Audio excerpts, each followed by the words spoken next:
1945년 여름 미군 비행기가 일본 공중에 하늘에 슉 돌았습니다. 그리고 수많은 삐라를 날렸어요. 대량 살포됐습니다. 거기 내용은 뭐냐면 미국은 일본 본토를 파괴할 능력이 있다. 그리고 민간인들은 속히 이 도시를 떠나서 생명을 보존하라. 그런 삐라가 뿌렸습니다. 그리고 나서 그때가 이제 여름 1945년 여름인데 그 삐라가 뿌리고 난 후에 8월 6일 날 히로시마에 원자폭탄이 떨어진 겁니다. 그리고 8월 9일에 나가사키에 또 하나의 원자폭탄이 떨어졌습니다. 히로시마에 원자폭탄이 떨어져 가지고 폭발 즉시 즉사한 사람들이 8만여 명이 즉사했어요. 그리고 14만 명 정도가 죽었고 그 후에 피폭으로 인해서 또 죽게 된 사람까지 하면 한 34명, 40만 명이 죽은 거 즉사한 겁니다. 만약에 이들이 뿌린 삐라를 보고 그대로 도시를 피했더라면 죽음을 면했을 거예요. 성경에도 그런 내용이 나옵니다.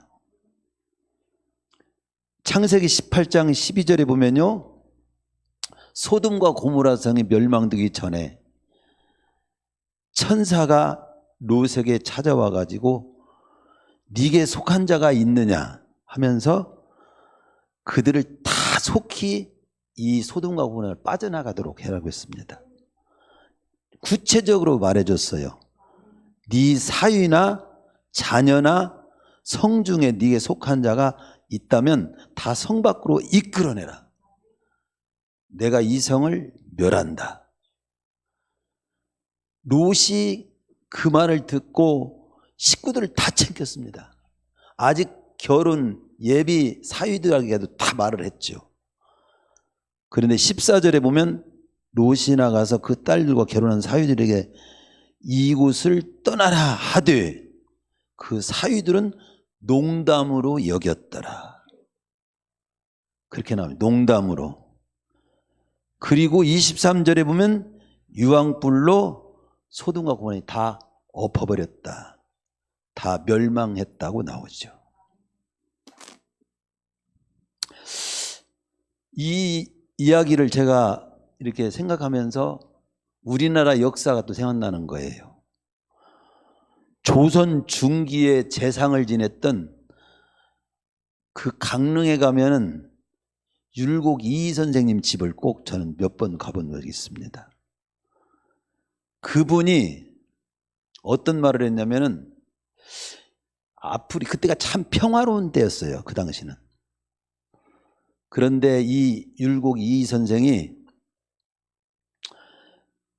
앞으로 일본이 침략할 가능성이 있다. 그리고 그걸 예견하고서 10만 명의 병사를 이렇게 양성해야 한다. 하고 10만 양병설을 제안을 했습니다. 그래서 대비해야 된다고 했는데 당시 조정은 두 가지 이유로 그냥 딱 그 말을 받아들이지 않았습니다. 이 태평성세에 무슨 군대냐.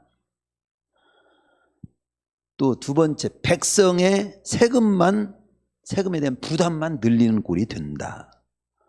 그래서 결국은 대비를 안 했고 1592년 예상대로 임진왜란이 터져서 이 조선은 속수무책으로 완전히 당했습니다.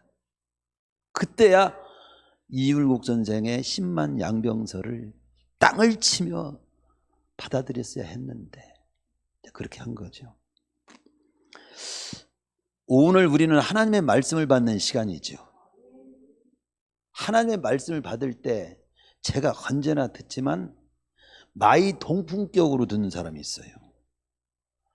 마이동풍이라고 하는 말이 뭐냐면 동풍이 불어서 마르 귀에 스치는 거예요. 이게 동풍이 마르 귀에 불어도 말이 아무런 반응이 없는 거예요. 그것을 마이동풍이라고 하는데, 이것을 갖다가 어떻게 우리에게 그것을 마이동풍이라는 말을 의미를 삶에 적용하냐면, 아무리 좋은 말이나 충언을 해도 전혀 바람에 스쳐가듯이 마음에 새기지도 않고 진지하게 안 듣는 거예요. 근데 이 말하고 또 똑같은 비슷한 말이 우이두경이라는 말이 있습니다. 소귀의 격리기. 수없이 외치고 하나님 말씀 잘 들어야 되고 이대로 잘 살아야 합니다.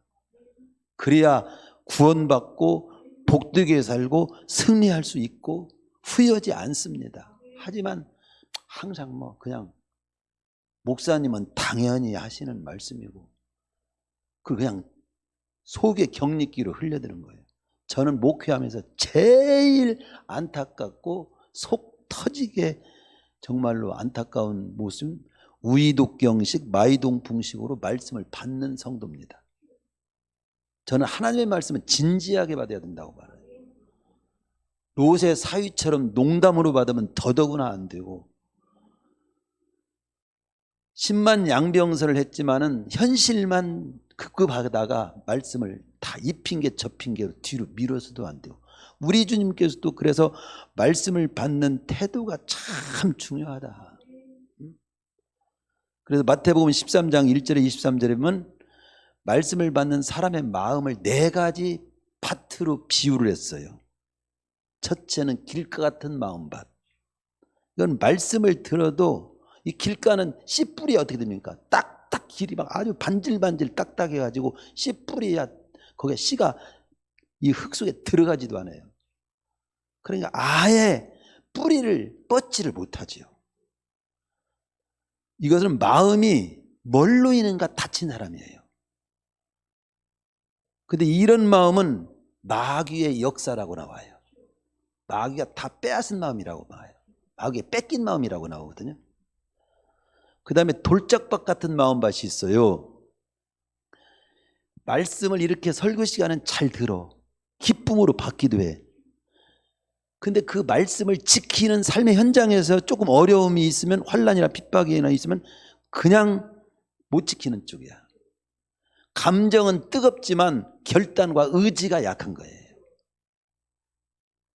그게 돌밭 같은 마음밭이고, 또 가시떨기 같은 마음밭이 있다고 하면서 말씀을 들어. 그런데 그 말씀을 세상의 염려나 재물의 유욕, 먹고 사는 일 이것저것 소리는 다 뺏기는 거예요. 그럼 말씀대로 못 살아. 꼭 가시나무 밑에 곡물을 심었는데 이게 자라기는 자라는데 영양분을 다 뺏기는 거야. 개모임이 있다. 오늘 어디 만나야 된다. 급한 일이 있다. 지금 벌어먹고 사는 일이 급하다. 이런저런 일로 다 하나님을 경외하고 말씀을 따라 사는 삶을 뒤로 그냥 제쳐버리는 거예요. 영양분 없는 신앙생활 하는 거지. 말씀에 영양분이 없는. 근데 마지막에 옥토 같은 좋은 땅 같은 마음밭을 말씀하면서 이 마음은 마치 씨가 이게 옥토에 잘 박혀서 싹도 잘 트고 잎도 피고 꽃도 피고 열매도 맺는데 막 30배, 60배, 100배를 열매 맺는 그런 씨처럼 그런 마음밭이 있다. 총체적으로 한마디로 줄이면 말씀의 능력은 씨에 있지만 열매는 뭐에 의해서 결과되냐? 밭에 의해서 결과되는 거다. 씨가 아무리 좋아도 밭이 좋지 않으면 열매가 부실하다. 즉 어떤 면에서는 말씀 선포는 주의 종에게 달려있지만 말씀을 잘 받고 삶에 적용해서 축복을 거두는 문제는 성도 여러분들의 말씀을 받는 마음밭에 달려있다는 거죠. 태도에 달려있다. 제가 오늘 이 말씀을 서론으로 여는 이유는 오늘 선포되는 말씀이 짧지만 조금 부담된 것처럼 느낄 수도 있겠지만 인생 전체를 어떤 면에서는 탁 줄인 말씀이라고도 볼 수 있어요. 어떻게 살아야 하는가.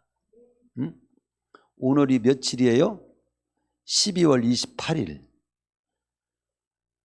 25년도로서는 마지막 주일. 이때 저에게 이것은 저는 거의 연말에 제가 이 말씀을 많이 선포를 반복해서도 선포를 합니다. 다시 상기시켜 드리는 거죠. 구원받은 하나님의 백성이 이 땅의 삶을 마치고 주님 앞에 서게 될 때 저는 이런 생각을 해봅니다. 내가 어느 날 이 땅을 마무리하고 주님 앞에 섰을 때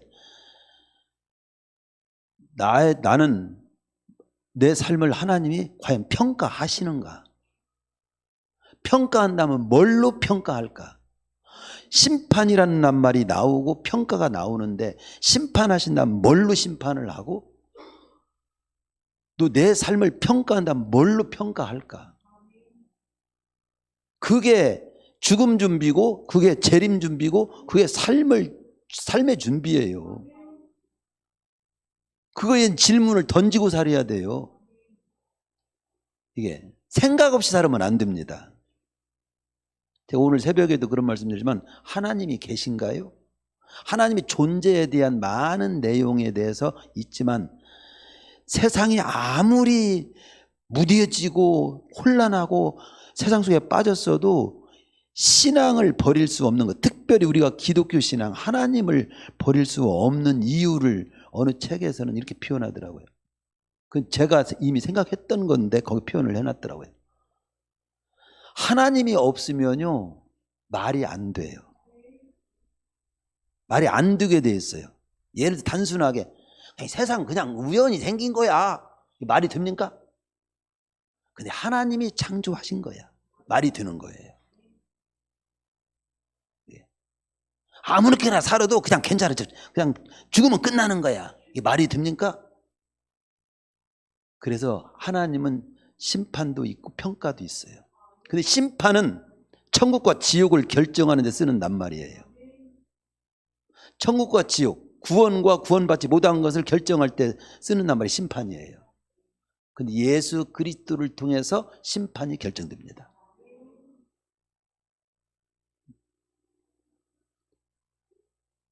구원이 결정되는 거죠. 그건 분명합니다. 성경이 엄연한 사실이에요.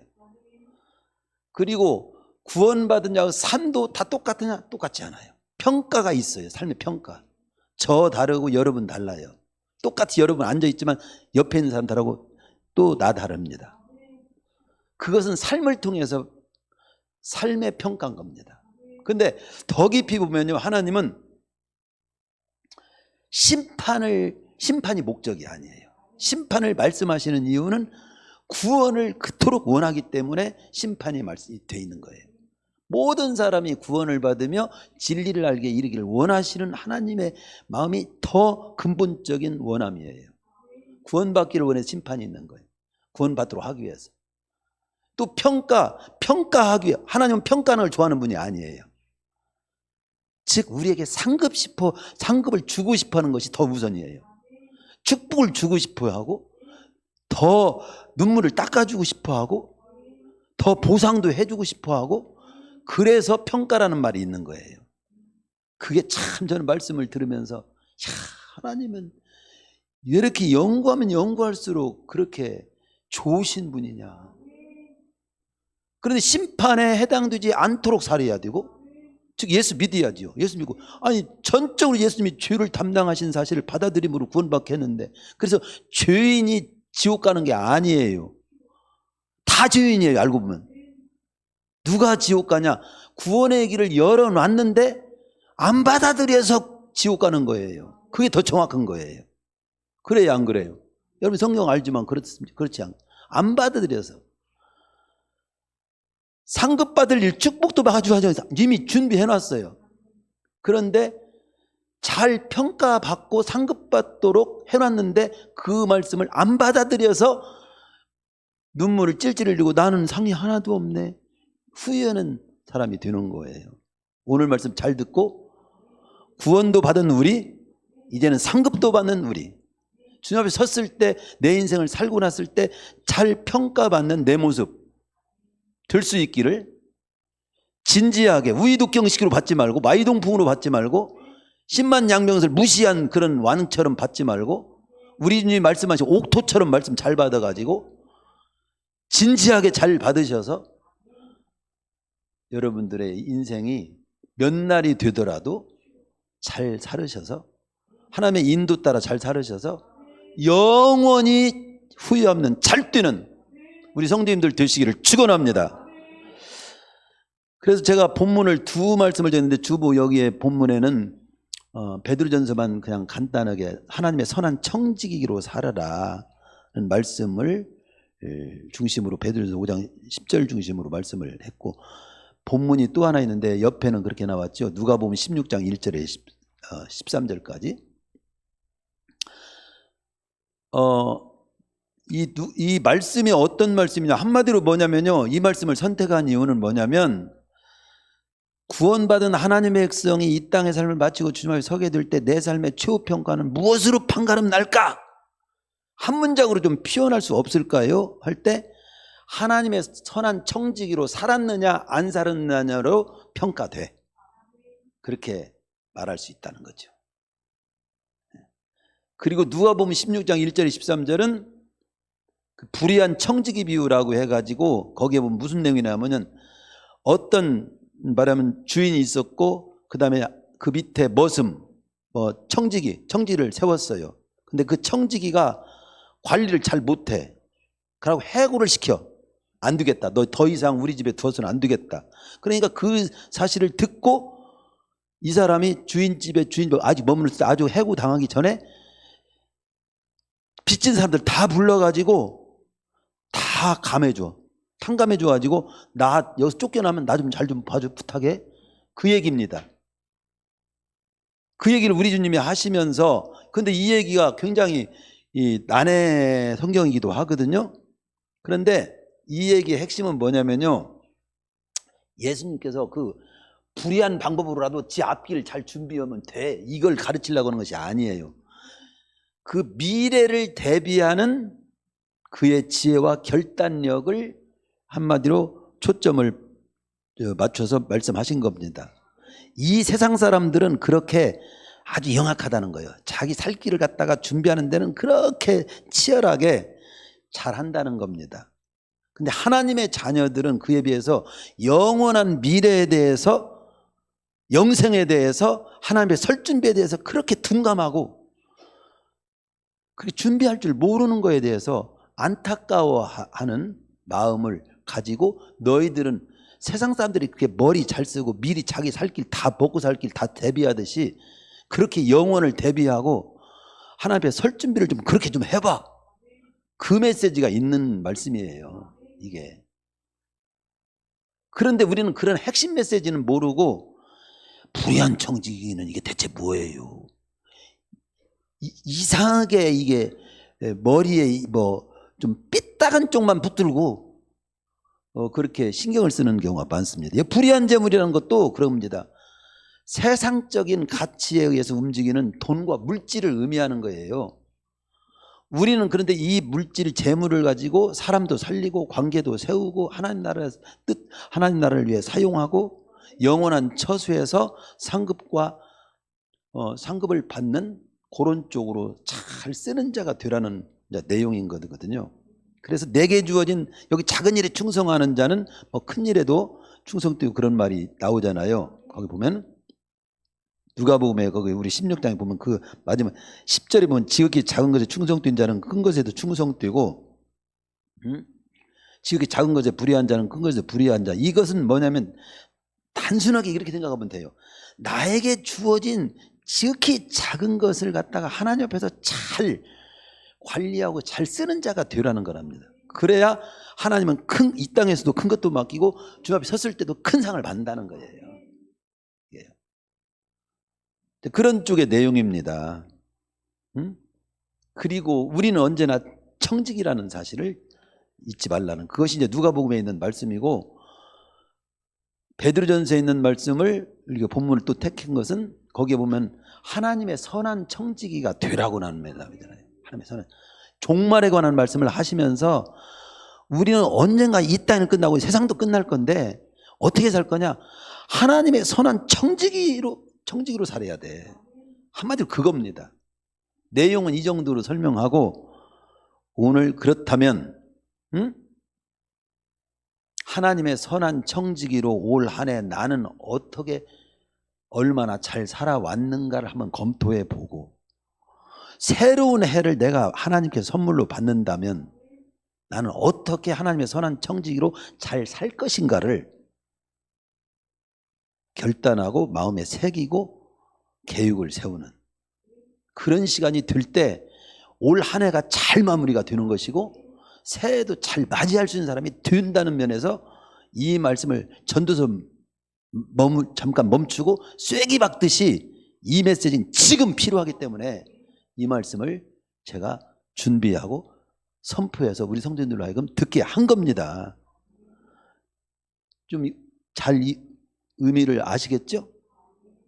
첫째 그러면 뭐냐? 하나님의 청지기로 하나님의 선한 청지기로 산다는 말이 대체 무슨 말이냐 이걸 제가 먼저 설명을 드리려고 합니다. 하나님의 청지기로 살아야 한다는 말은 무슨 말이냐면 모든 것은 하나님의 것임을 인정하고 주인이 하나님이라는 사실을 인정하고 살으라는 뜻입니다. 하나님의 선한 청지기로 너는 살아라 이 말은 뭐냐면 나에게 주어진 생명, 나에게 주어진 물질, 나에게 주어진 재능, 나에게 주어진 모든 시간, 인생 통틀어 모든 것이 다 하나님 거야.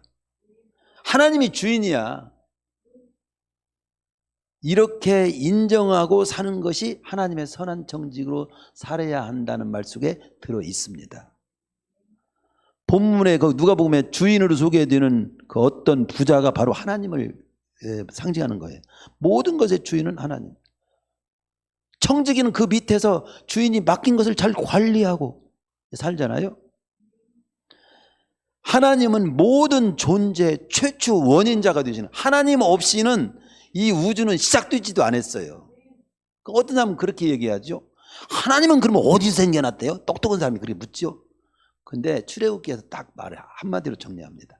하나님은 스스로 계셔요. 스스로 계신다는 것이 마지막이에요. 스스로 계신다는 것이. 언제부터 스스로 계셨대요? 몰라요. 그것은. 언제부터 스스로 언제부터는 없어요.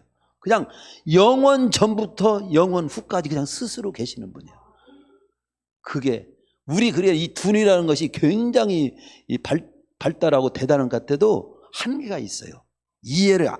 도무지 머리로서는 이해 안 되는 부분이 있는 거예요. 미신하고는 달라요. 미신은 무조건 믿는 거고 우리 신앙은 그 초월 이상도 이성 이상도 과학 이상도 다 있다고 하는 사실을 인정하고 사는 거죠. 시편 24편 1절에 보면 땅과 거기 충만한 것과 세계와 그 중에 거하는 자가 다 여호와의 것이로다. 이 한마디가 그냥 그걸 표현하는 거죠.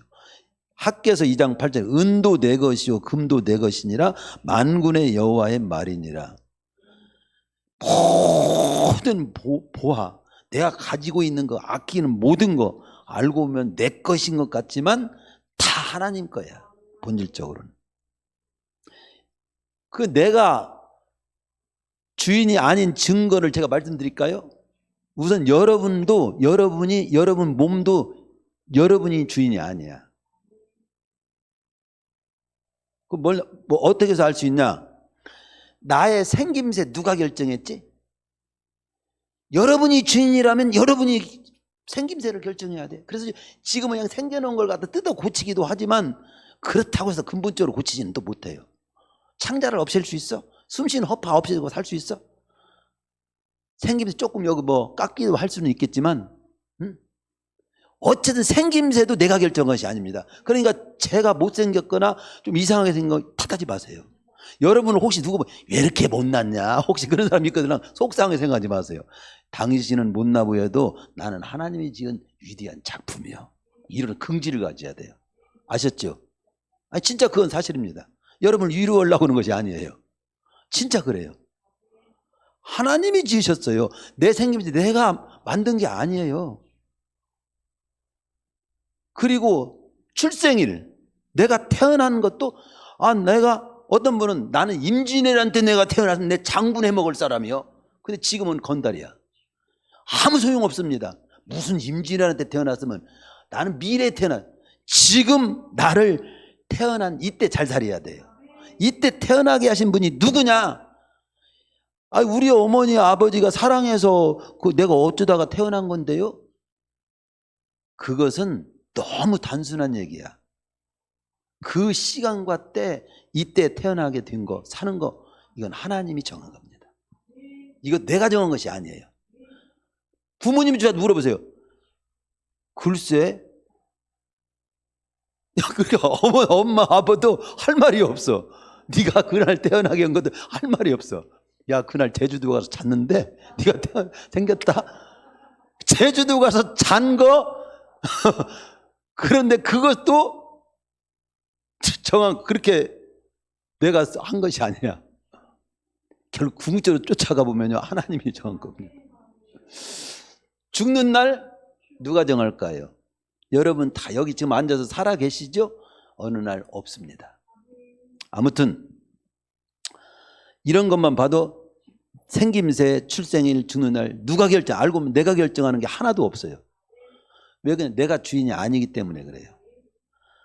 또 여러분 가지고 있는 거 보세요. 우리 이제 장모님이 2년 전인가 돌아가셨습니다. 그분이 입고 있던 옷이라든가 집이라든가 모든 거, 양념, 전번에는 음식 남긴 것까지 지금까지 남아 있어. 거기에 이제 마시는 거.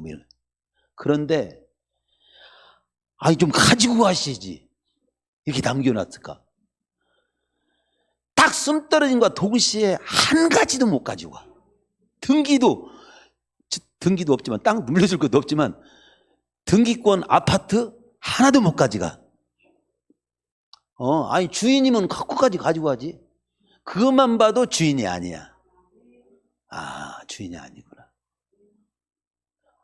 그러면 주인은 그 다음 등기권 가진 사람이 주인이잖아요. 이렇게 말하는데 그건 너무 단순하고, 그 사람조차도 끝내는 자기가 못 가지고 가지. 모든 인간은 못 가지고 갑니다. 노잣돈 어림도 없는 소리야. 그냥 만든 얘기야. 노잣돈, 최고의 노잣돈은 복음이에요. 예수 믿고 구원받은 그것이 최고로 천국 가도록 하는 거지, 거기다가 노자 넣어준다고? 어쨌든 하나님의 청지기로 살아야 한다는 말은 모든 것은 하나님의 것임을 인정하고 하나님이 주인이셔. 이걸 성경에서 오늘 확실하게 말씀합니다. 두 번째는 나의 모든 소유는 그러면 뭐냐?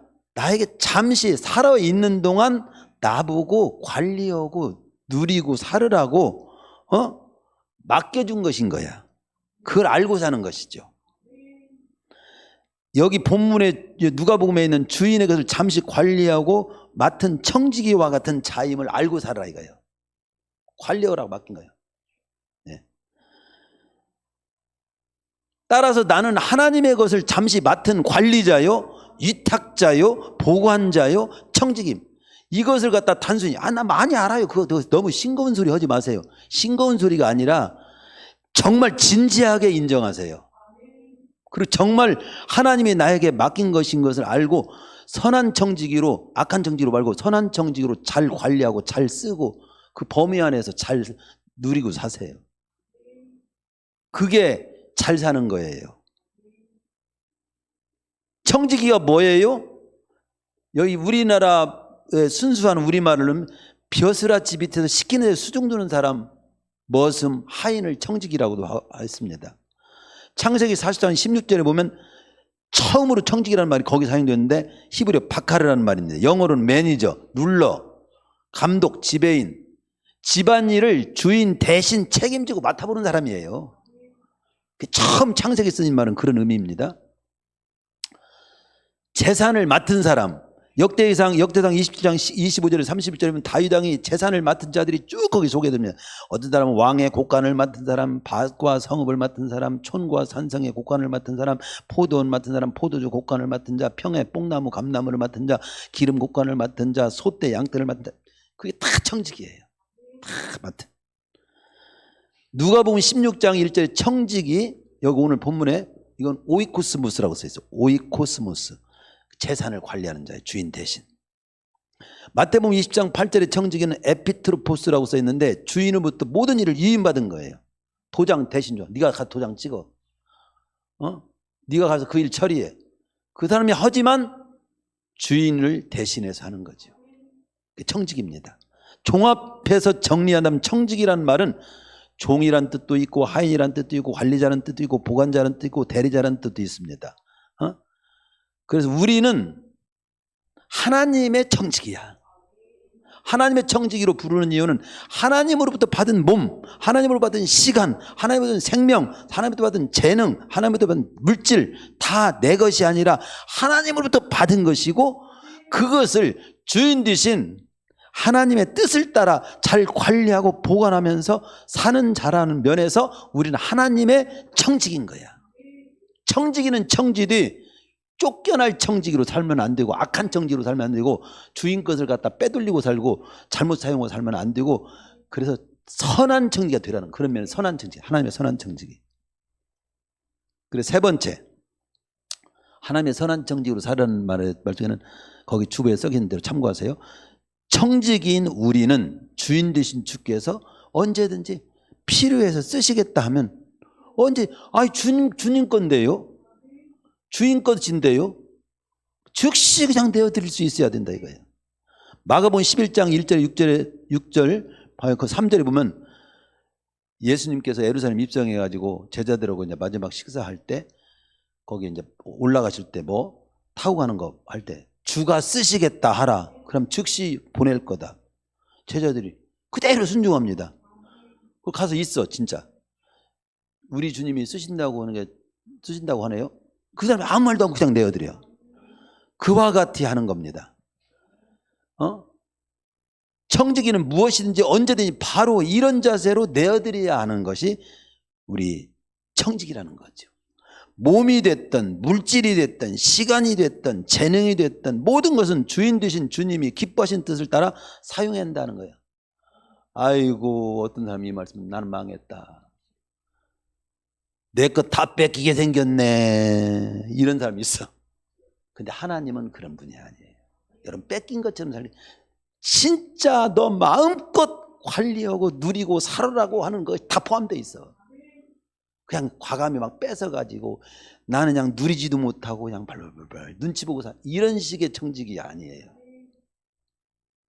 분명해서 그러나 본질은 몸이든 물질이든 시간이든 재능이든 모든 것을 주인이신 주님이 기뻐하신 뜻을 따라 사용하는 것이 대원칙이야. 이걸 알고 사는 것이 우리 하나님 백성으로서 잘 사는 겁니다. 예? 자신의 인기나 욕심을 따라서 악용하면 안 돼요. 오로지 주인의 뜻을 따라서 사용할 것을 주인 되신 하나님 앞에서 서약한 자임을 잊지 말아야 합니다. 냉정히 보면은 하나님은 그럼 시간 쓸 때도 주일날 우리 교회로 말한다면 11시 예배는 어디서 드리는 것을 하나님 원하실까? 어디서 있는 게 좋을까? 일하러 가면 좋아할 일도 하나님은 하시라고 했어. 벌어먹고 살으라고 했어. 그런데 시간을 쓰되 그렇게까지 주일날 예배를 못 드리면서까지 일하러 가라고 하지는 않으셔. 그런 면에서 정리를 해야 되는 거예요. 그런 면에서 내가 지금 어떻게 사는 걸 노력해야 되는 것이 있는 거죠. 어쩔 수 없는 상황에 있더라도 내가 이것도 그런 면에서 하나님을 잘 관리해야 되겠네. 그런 생각을 하는 거죠. 누가 보면 여기 청지기는 주인의 것을 남용하다가 주인으로부터 해고 통구를 받게 되는 위기에 처하게 되잖아요. 해고 통구라고 하는 건 뭡니까? 다 뺏게 된다는 거예요. 몇 년 전에 그거 있었어요. 여기 신문에 났잖아요. 어느 은행 여직원이 고객의 적금을 수억 원 홈쇼핑하는데 쓰다가 밝혀져 갖고 해고는 물론이고 교도소에 잡혀갔잖아요. 뉴스에 나왔습니다. 우리가 모든 것을 주님이 기뻐하는 뜻을 따라 사용하지 않으면 하나님에 대해서 월권 행위를 하는 거예요. 그런 모습으로 모든 걸 관리할 때.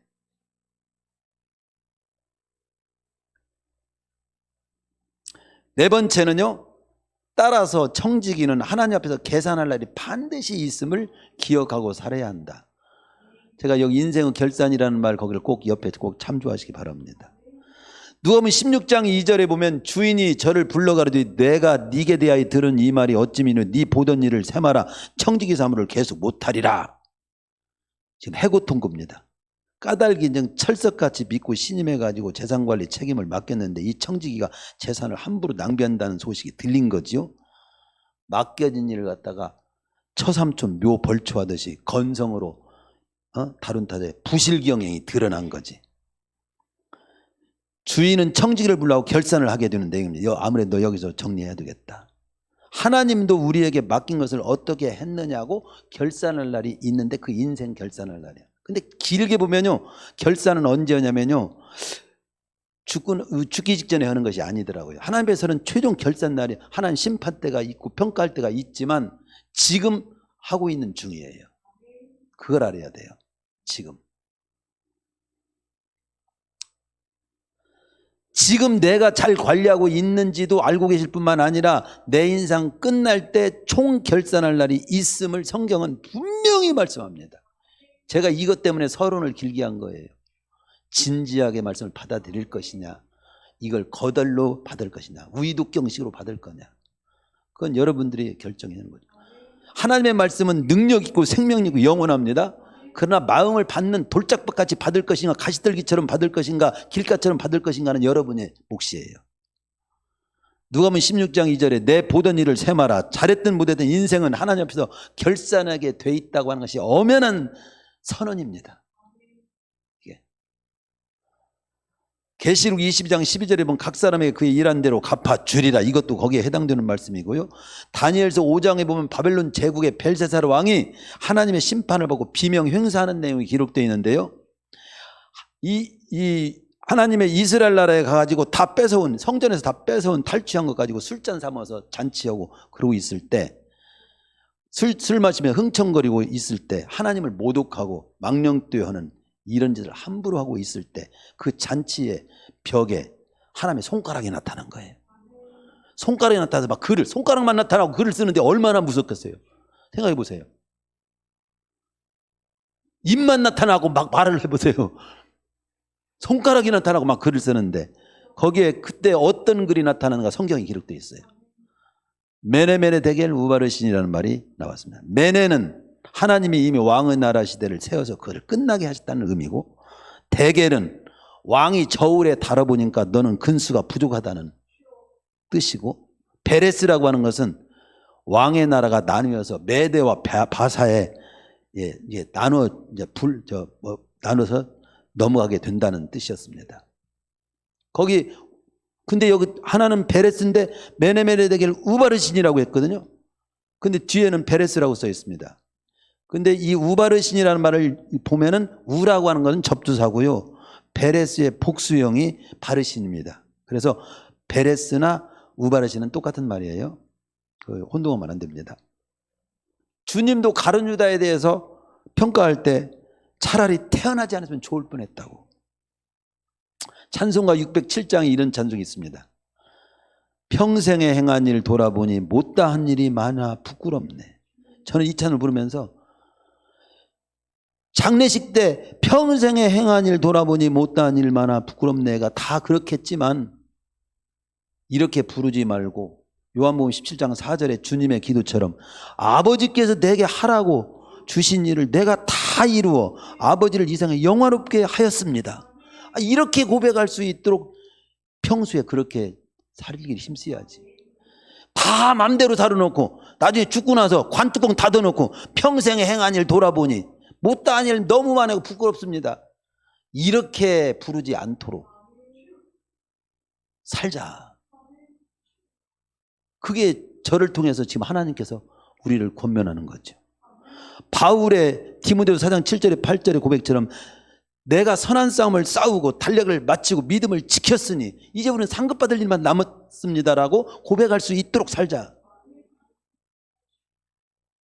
말씀 마칩니다.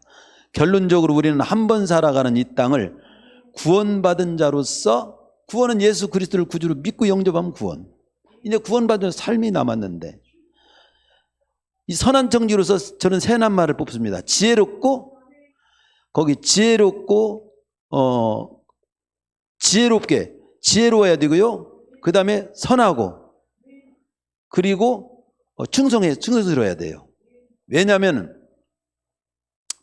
악한 청지기가 되느냐 선한 청지기가 되느냐 불의한 청지기가 되느냐 충성된 청지기가 되느냐가 우리의 과제인데, 저는 하나님의 선한 청지기로 사는 우리는 지혜를 뿐만 아니라 선하고 진실하고 충성스러워야 돼요.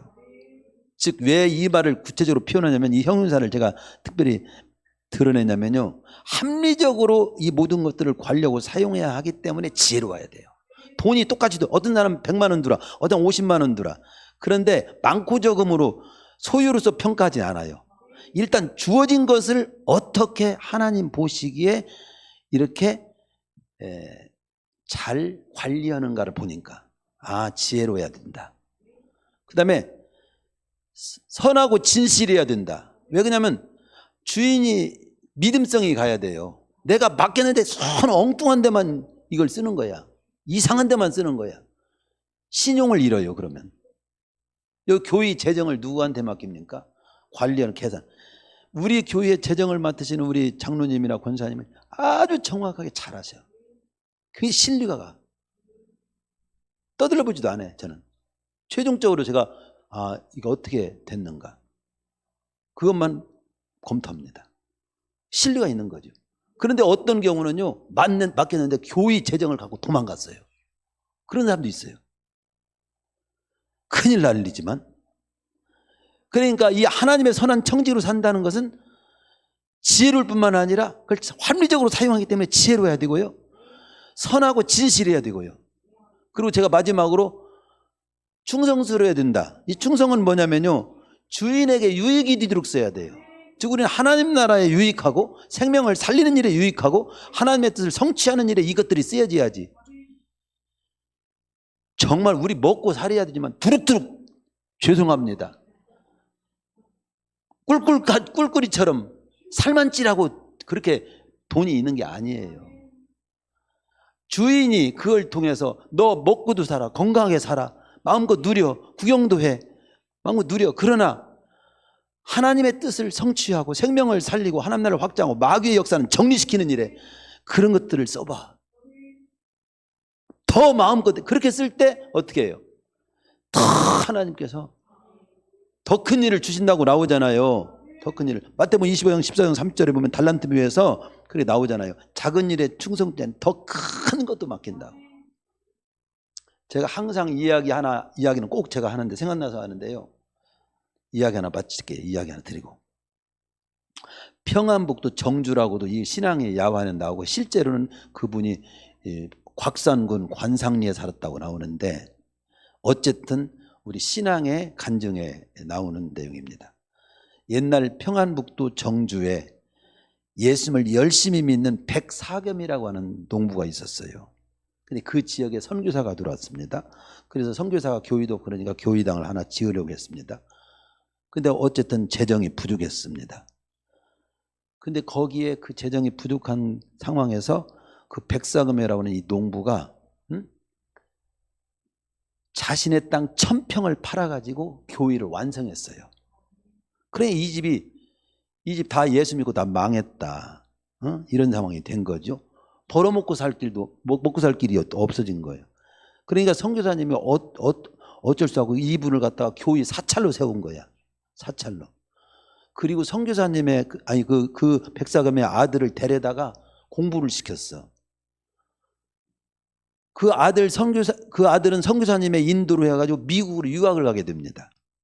그래서 미국의 파커 대학교를 졸업을 하게 되고, 프린스턴 신학교 대학교를 졸업하고, 예일 대학의 철학 박사학위, 아주 그냥 대줬더만, 아주 어떻게 해서 요즘도요, 미국에서 이렇게 선교사님 아들들 뭐 이렇게 온 사람들 뭐 기독교 대학에서 그냥 장학금 주고 그러잖아요. 어쨌든 그런 식으로.